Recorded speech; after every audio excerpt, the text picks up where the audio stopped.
فَاقْتُلُوا الْمُشْرِكِينَ، یہ مشرکوں کو قتل کرو، حیث وجدتموہم، جہاں بھی یہ تمہیں ملیں، وَاحْصُرُوہم، ان کو باندھ لو، وَاقْعُدُوا لَهُمْ كُلَّ مَرْصَدٍ، ہر جگہ ان کے لیے گھات لگا کے بیٹھو، جہاں ملے ان کو مارو۔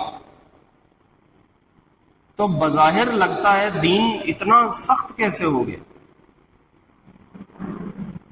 اتنی شدت کیسے آ گئی؟ نبی تو بڑا رحم دل ہوتا ہے، اور نبی کہہ رہا ہے کہ اگر کلمہ پڑھیں گے تو بچیں گے ورنہ گردن اڑا دی جائے گی، نبی کہہ رہا ہے زکوٰۃ دیں گے تو بچیں گے ورنہ گردن اڑا دی جائے گی، اتنی سختی کیسے ہوگی؟ تو پھر امتوں کے ساتھ، لوگوں کے ساتھ اللہ کے دو طرح کے رویے ہوتے ہیں۔ اگر تو ایمان والے کم ہیں اور نبی کی بات نہ ماننے والوں کی تعداد زیادہ ہے، ماننے والوں کی کم ہے، نہ ماننے والوں کی زیادہ ہے، وہ پہلے دوائی لگا کے کوشش کرتا ہے زخم ٹھیک ہو جائے، مرہم لگائے گا، پٹی لگائے گا، پلستر لگائے گا کہ کسی طرح معاملہ یہیں ٹھیک ہو جائے۔ اگر علاج نہیں ہوتا تو پھر اگلا آپشن سرجری کا ہے، پھر آپریشن کرتے ہیں، پھر نشتر لگاتے ہیں، پھر کاٹنا پڑتا ہے زخم کو صاف کرنے کے لیے۔ اب اگر ڈاکٹر چاقو اٹھاتا ہے، بلیڈ اٹھاتا ہے، چھری پکڑتا ہے، تو کوئی بھی ڈاکٹر کو ظالم نہیں کہتا۔ تو جو اسلام نے مشرکوں کو، کافروں کو مارنے کا حکم دیا ہے، وہ اپنا راستہ صاف کرنے کے لیے دیا کہ وہ لوگ جو رکاوٹ بن رہے ہیں ان کو صاف کرو۔ اس کے علاوہ لوگوں کے امن کے بارے میں اسلام نے کبھی کوئی ایسی بات نہیں کی کہ لوگوں کا امن خراب ہوتا ہو۔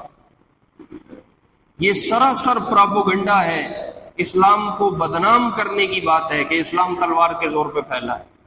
اسلام تلوار کے زور پہ نہیں پھیلا، اسلام کے پھیلنے کے اور اسباب ہیں، اور وجوہات ہیں جن کی وجہ سے اسلام پھیلا ہے، اور کلمے والوں کی اتنی تعداد دنیا میں پیدا ہوئی ہے، تلوار کے زور پہ نہیں ہوئی۔ تلوار تو صرف علاج کے لیے آتی ہے، زبردستی کبھی بھی دین نہیں پھیلتا، انسان کبھی بھی زبردستی کو قبول نہیں کرتے، انسان کو بات سمجھانی ہوتی ہے، جب وہ دل سے کسی بات کو مان لیتا ہے وہ خود بخود کرنے پہ آ جاتا ہے، اور اگر ایک آدمی کے اندر بات نہیں اتری، آپ ڈنڈے کے زور پہ کب تک کروا صلی علیک اللہ صلواتا دائما فالعز والفوز لیس الا فیک۔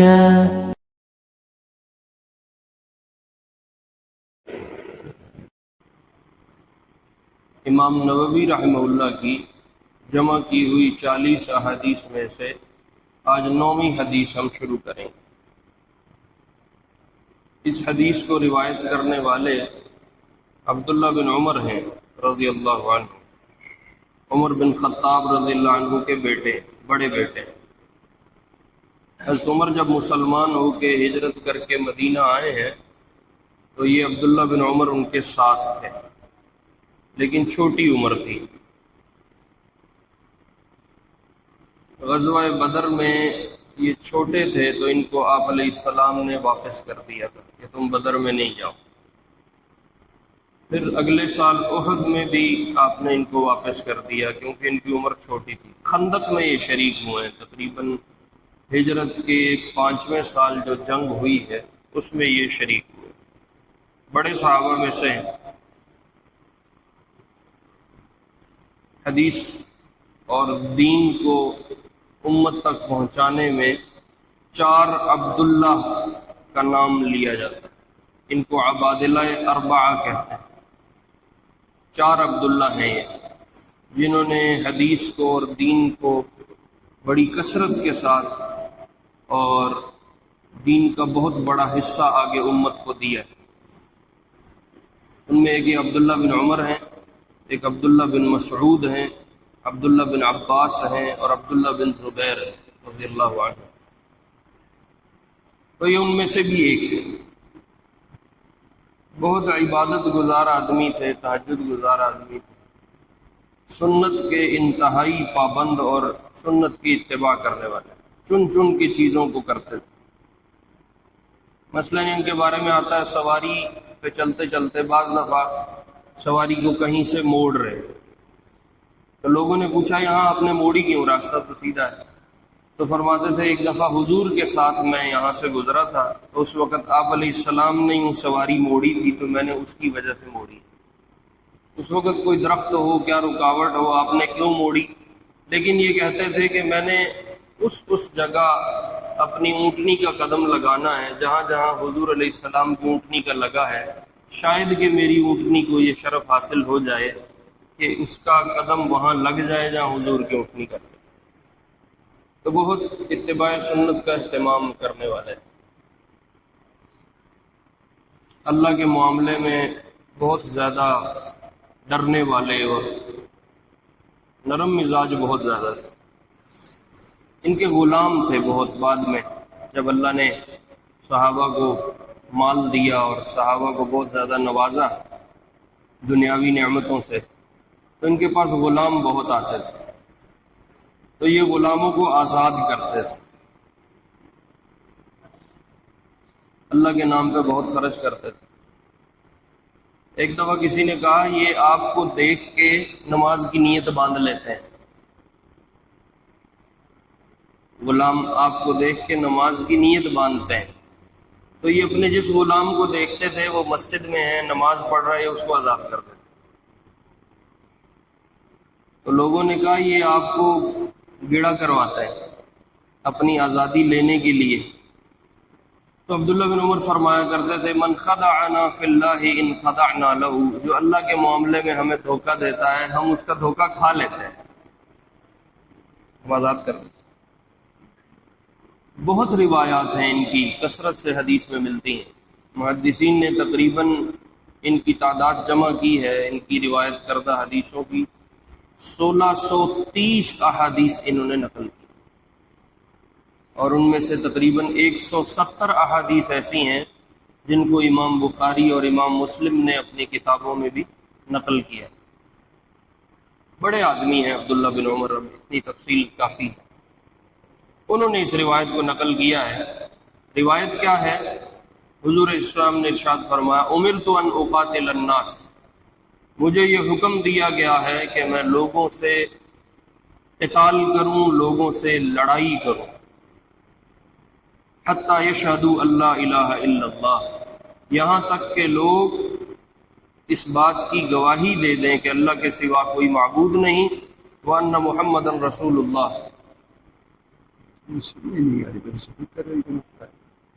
اچھا،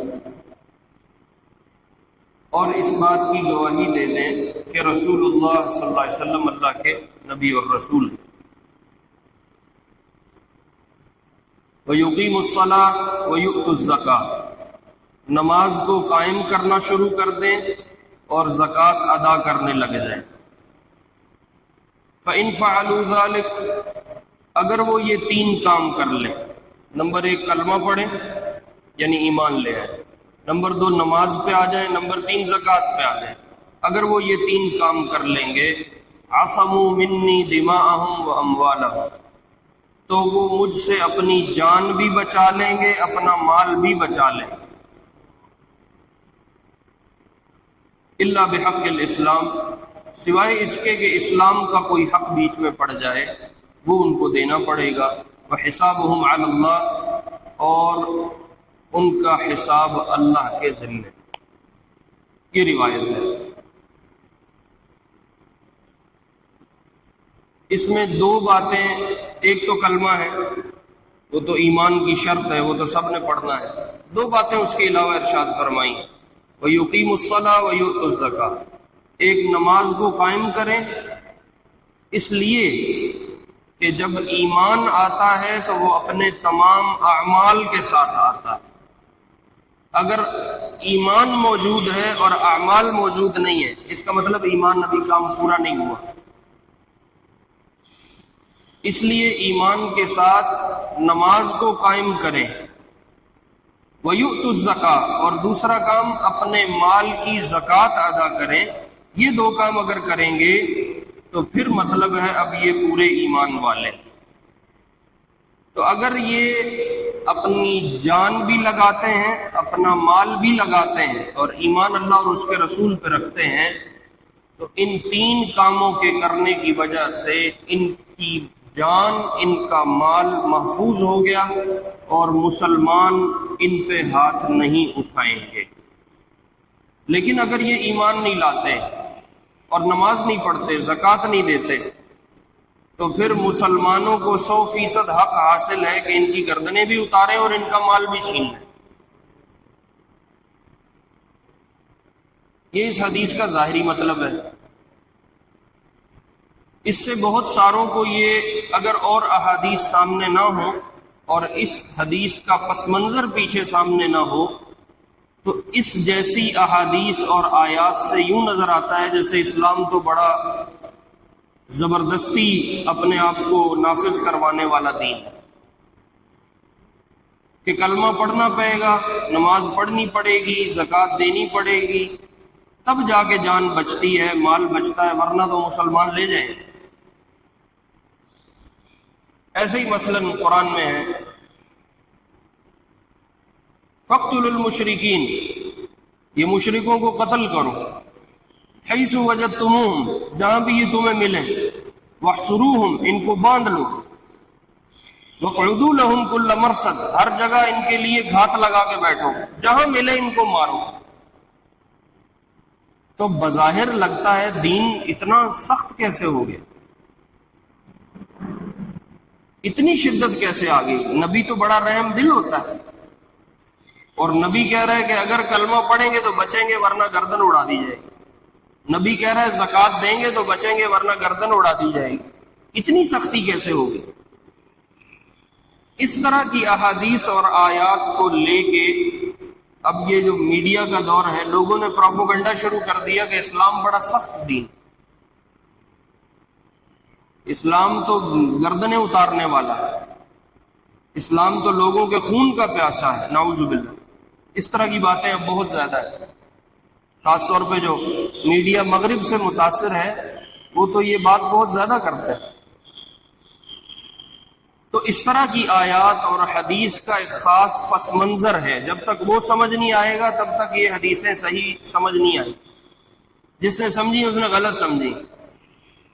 پس منظر کیا ہے میں وہ تھوڑا سا عرض کرتا ہوں. اسلام تیر تلوار سے نہیں پھیلا، اسلام کے پھیلنے کی وجوہات مختلف ہیں. یہ سارا پروپیگنڈا ہے کہ اسلام سختی کا دین ہے اور اسلام اپنے آپ کو زبردستی منواتا ہے، اور جو نہیں مانے گا اس کی گردن اتارتے ہیں اور اس کا مال بھی چھین لیتے ہیں. میں اس کا پس منظر تھوڑا عرض کرتا ہوں تاکہ آپ کو حدیثیں اور یہ آیات سمجھ میں آئے. انبیاء جو ہوتے ہیں وہ اپنی امتوں کے لیے بہت زیادہ شفیق ہوتے ہیں، بہت زیادہ رحم دل ہوتے ہیں، اور امت کے لیے بہت زیادہ خیر کا جذبہ رکھتے ہیں.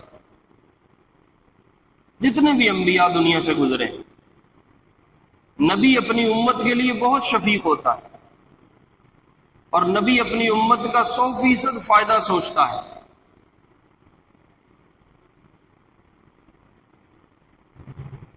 تو انبیاء جتنے بھی آئے ہیں،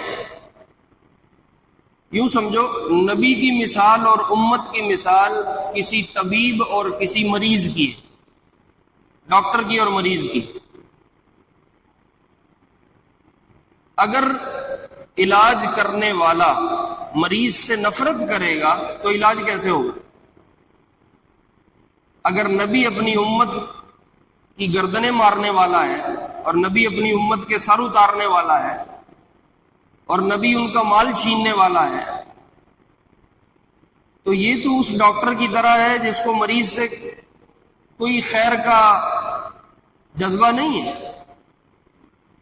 نبی اپنی امت کے لیے 100% خیر خواہ ہوتا ہے، جیسے ڈاکٹر کسی مریض کے لیے 100% خیر خواہ ہوتا ہے.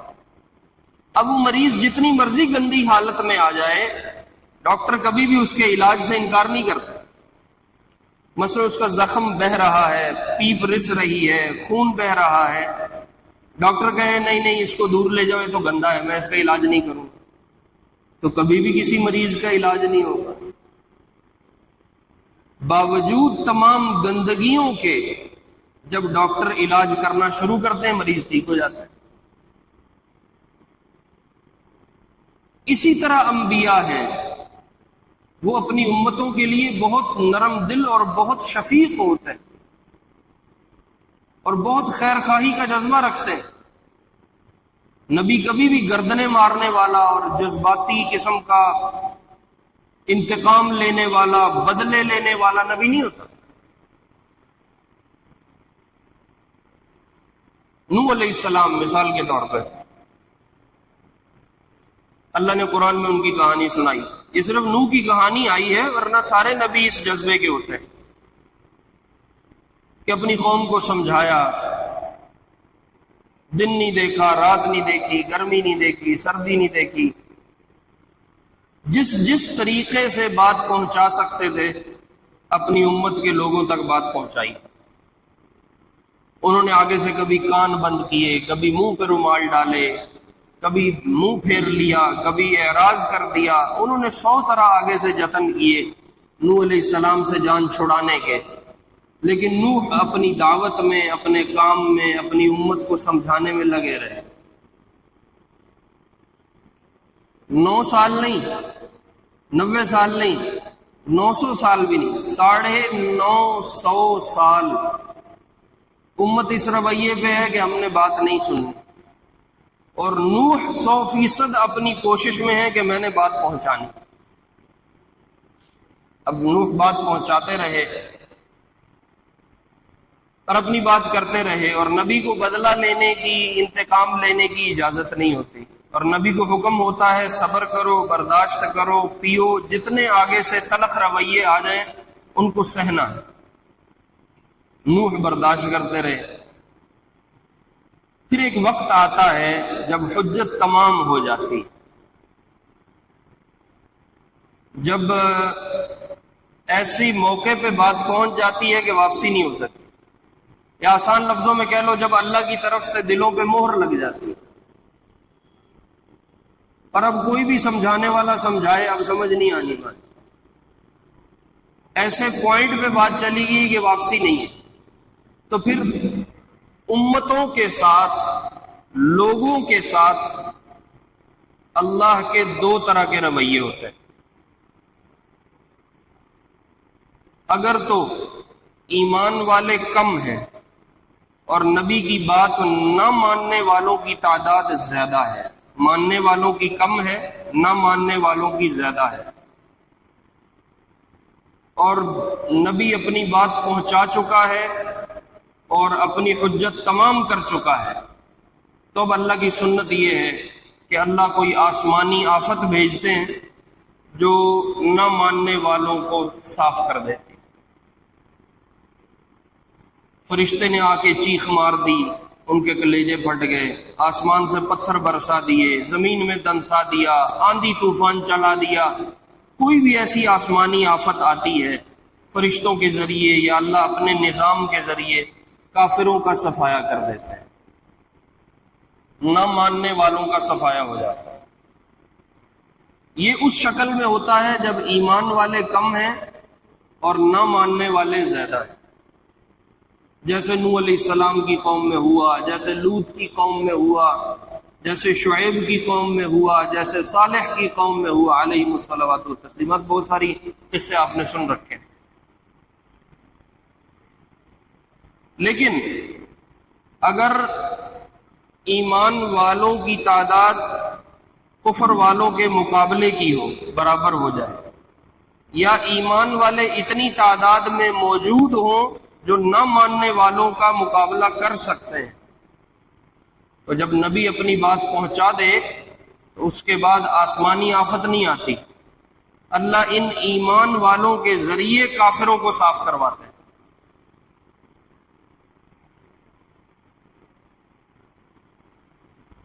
ایسے ہی نبی علیہ السلام کا معاملہ تھا۔ نبی علیہ السلام اپنی بات کرتے جا رہے ہیں، کافروں نے 100 طرح تنگ کیا مکے میں، قریش والوں نے، مکے والوں نے، مشرکوں نے پتھر مارے طائف میں، شیب ابی طالب کاٹا، 3 سال محاصرہ، قید، فاقے آئے، بھوک آئی، اللہ کے محبوب علیہ السلام برداشت کر رہے، بیٹیوں کو طلاق ہو گئی، کہا برداشت کرو، کبھی کانٹے بچھا دیے، کبھی پتھر گرا دیے، کہا برداشت کرو، ہر طرح کا مجاہدہ۔ آپ سجدے میں پڑے ہیں اور ابو جہل نے لا کے اونٹ کی اوجڑی آپ کے اوپر رکھ دی، وہ اتنی وزنی تھی کہ آپ سر نہیں اٹھا سکتے۔ حضرت ابوبکر رضی اللہ عنہ نے آ کے وہ اوجڑی ہٹائی اور آپ سر اٹھا کے سیدھے ہوئے، کہا برداشت کرو، اپنی بات پہنچاؤ، اور اللہ کے نبی پہنچا رہے ہیں۔ 13 سال مکے میں آپ کی یہ محنت، ہجرت کی رات تک آپ کو یہ حکم ہے برداشت، ان تک بات پہنچاؤ، جیسے تیسے بھی یہ سنتے ہیں ان کو سناؤ۔ آپ نے 100 طرح جتن کیے سنانے کے، سمجھانے کے، بتانے کے۔ بدلہ لینے کا حکم نہیں تھا تو آپ نے بدلہ نہیں لیا، ورنہ بدلہ لیا جا سکتا تھا۔ ہجرت کے قریب مسلمانوں کی اتنی تعداد ہو گئی تھی کہ اگر آپ حکم دے دیتے تو کوئی بھی کارروائی کی جا سکتی، مقابلہ نہیں کر سکتے تو کم از کم کوئی گریلا کارروائی تو ہو سکتی ہے، وہ چھپ چھپا کے حملہ کر دو، ابو جہل گزر رہا ہے اس کا سر اڑاؤ، تو 2-4 صحابہ مل کے اڑا دیتے۔ لیکن آپ کو حکم تھا ابھی برداشت کرو، ابھی تک بات پہنچاؤ۔ جب حجت تمام ہو گئی، جب بات پوری پہنچ گئی اور اب اللہ کی طرف سے فیصلے ہو گئے کہ یہ ہدایت پہ آئیں گے اور یہ ہدایت پہ نہیں آئیں گے، تو اللہ کی سنت یہی ہے کہ اگر ایمان والوں کی تعداد کفر کے مقابلے میں اتنی ہے کہ مقابلہ کر سکتے ہیں تو اللہ ایمان والوں کے ذریعے کافروں کا صفایا کرواتے ہیں۔ تو اس لیے جب 13 سال مکے کے پورے ہوئے اور حضور ہجرت کر کے مدینہ تشریف لائے، اب جہاد کا حکم آیا، قاتل الذین لا یؤمنون باللہ، یہ جو اللہ کے اوپر ایمان نہیں لاتے اب ان کی گردنیں اڑاؤ۔ تو اسلام کبھی بھی آتے ہی تلوار لے کے سر اتارنا نہیں شروع کرتا، یا دین یا نبی آگے کبھی بھی آتے ہی گردنیں مارنے نہیں شروع کرتا۔ پہلے بات پہنچائی جاتی ہے، پہلے ساری بات سمجھائی جاتی ہے، سارا علاج کرنے کی کوشش کی جاتی ہے۔ جب علاج ناممکن ہو جاتا ہے، مریض لا علاج ہو جاتا ہے اور حجت پوری ہو جاتی ہے، پھر اللہ کی طرف سے اس طرح کے حکم آتے ہیں۔ طبیب کیا کرتا ہے؟ ڈاکٹر وہ پہلے دوائی لگا کے کوشش کرتا ہے زخم ٹھیک ہو جائے، مرہم لگائے گا، پٹی لگائے گا، پلستر لگائے گا کہ کسی طرح معاملہ یہیں ٹھیک ہو جائے۔ اگر علاج نہیں ہوتا تو پھر اگلا آپشن سرجری کا ہے، پھر آپریشن کرتے ہیں، پھر نشتر لگاتے ہیں، پھر کاٹنا پڑتا ہے زخم کو صاف کرنے کے لیے۔ اب اگر ڈاکٹر چاقو اٹھاتا ہے، بلیڈ اٹھاتا ہے، چھری پکڑتا ہے تو کوئی بھی ڈاکٹر کو ظالم نہیں کہتا، کیونکہ وہ علاج کا حصہ ہے۔ اور اگر وہ زخم آپریشن اور سرجری سے بھی ٹھیک ہونے والا نہیں ہے تو ہم سب نے دیکھا ہے کہ ڈاکٹر بعض دفعہ پورا عضو کاٹ دیتے ہیں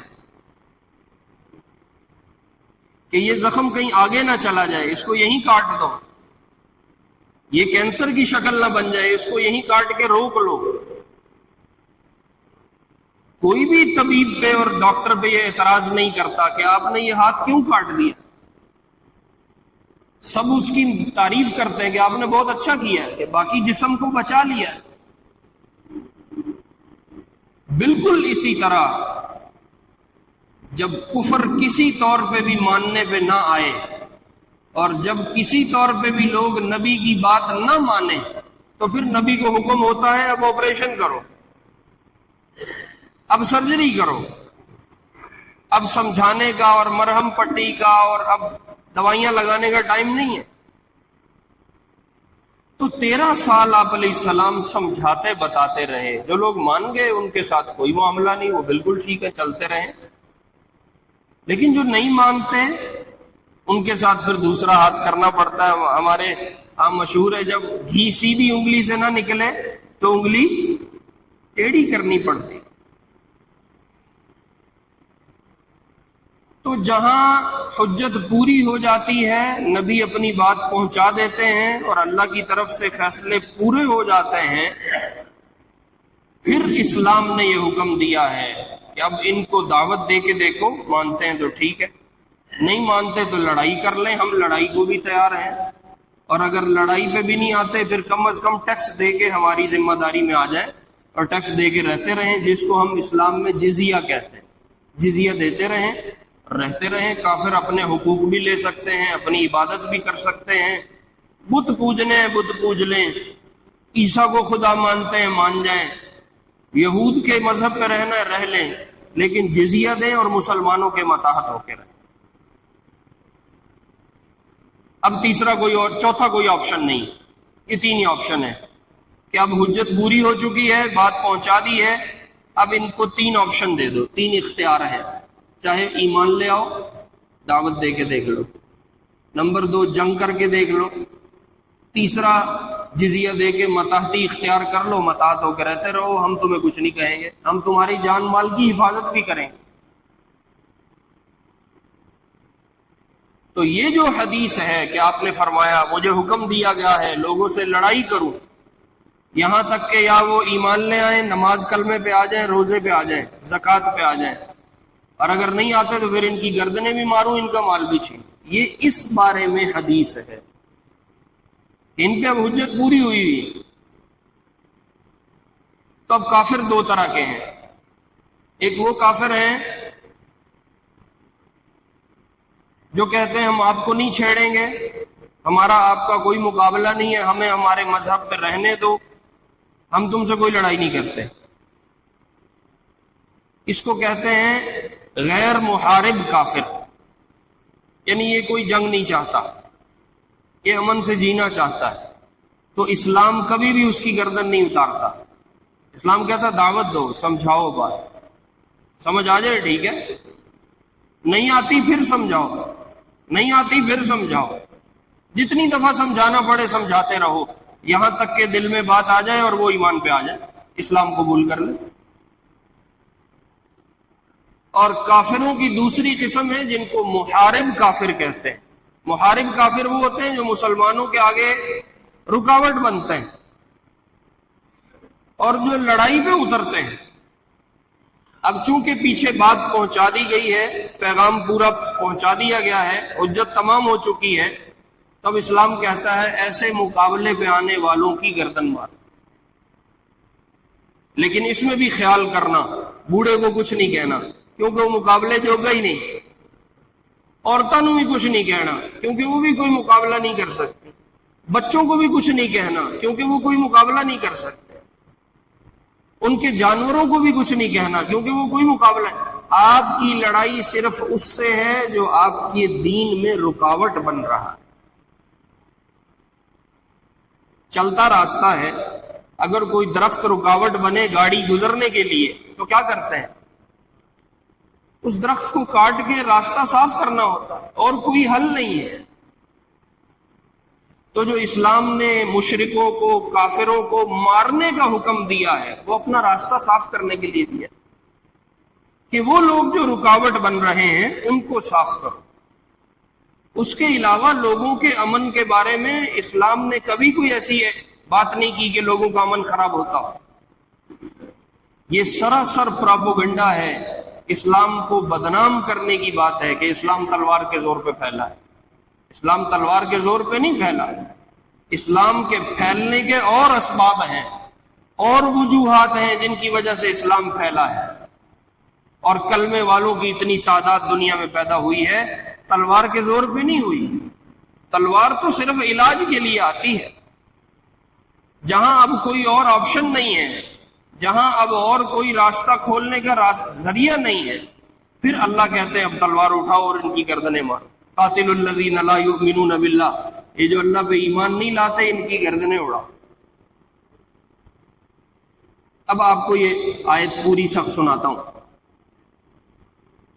فَاقْتُلُوا الْمُشْرِكِينَ، مشرکوں کو قتل کرو، حیث وجدتموہم، جہاں پہ بھی یہ تمہیں ملے، وَاحْصُرُوهُمْ، ان کو باندھو، جکڑ لو ان کو، وَاقْعُدُوا لَهُمْ كُلَّ مَرْصَدٍ، اور موقع تلاش کر کر کے ان کے لیے گھات لگا کے بیٹھو، ان کا پیچھا کرو۔ یہاں تک بات اب کافی نہیں ہے، آگے اللہ نے پھر اگلی بات کہی، فَإِن تَابُوا، اگر یہ توبہ کر جائیں، یعنی علاج قبول کر لیں، وَأَقَامُوا الصَّلَاةَ، نماز قائم کریں، وَآتَوُا الزَّكَاةَ، اور اپنے مال میں سے اللہ کے نام پہ خرچ کرنا شروع کر دیں، خَلُّوا سَبِيلَهُمْ، اب ان کو کچھ نہ کہو، اب ان کا راستہ چھوڑ دو۔ ان اللہ غفور الرحیم، اللہ مغفرت والے بھی ہیں، اللہ رحمت والے بھی ہیں۔ گردنیں اتارنا کام نہیں ہے، نبی کو اس لیے نہیں بھیجا بھی جاتے ہی تلوار پکڑ اور شروع ہو جا، اور نبی کو اس لیے نہیں بھیجا کہ جاتے ہی سب کو جہنم پہنچا دو، جو کافر بات نہیں مانتے قتل کر دو، بلکہ نبی کو کہا ہے ان کو سمجھاؤ، ان کو سکھاؤ، ان کو بتاؤ، یہ آگے سے جتنی مرضی نفرت کا اظہار کریں، جتنی مرضی دشمنی دکھائیں، ان کے آنے والے ہر رویے پہ صبر کرو، پیتے جاؤ، سہتے جاؤ، یہاں تک کہ حجت پوری ہو جائے۔ جب حجت پوری ہو جائے گی پھر ہم تمہیں خود بتائیں گے کہ اب ان کی گردن مارنے کے سوا اور کوئی چارہ نہیں ہے۔ جب اللہ کی طرف سے نبی کو حکم آتا ہے پھر نبی تلوار اٹھاتے ہیں اور پھر نبی زبردستی اپنی بات کرتے ہیں۔ یوں پوری بات ہے، ورنہ یہ ادھوری بات ہے کہ اسلام تلوار پہ پھیلا ہے۔ اسلام تلوار پہ نہیں پھیلا، اسلام کے پھیلنے کے اور اسباب ہیں، انشاءاللہ اگلے جمعے پہ میں آپ کے سامنے عرض کروں گا کہ اسلام کیسے دنیا میں پھیلا ہے اور اسلام کے پھیلنے کے اسباب کیا تھے جس پہ لوگوں نے اسلام کو دھڑا دھڑ قبول کیا ہے۔ وہ تلوار سے نہیں ہوا۔ آسان مثال سمجھاتا ہوں، باپ ڈنڈا اٹھا لے، گھر میں شریعت نافذ کر دو، پینٹیں پھاڑ دو، تصویریں جلا دو، ٹی وی توڑ دو، 5 وقت کی نماز گھر میں پابندی سے پڑھی جائے گی، ورنہ گھر میں رہنے کی اجازت نہیں۔ بتاؤ اتنی دیر کروا لے، وہ چلے تے جائے گا، پچھوں پترا دی چھٹی ہو جائے گی۔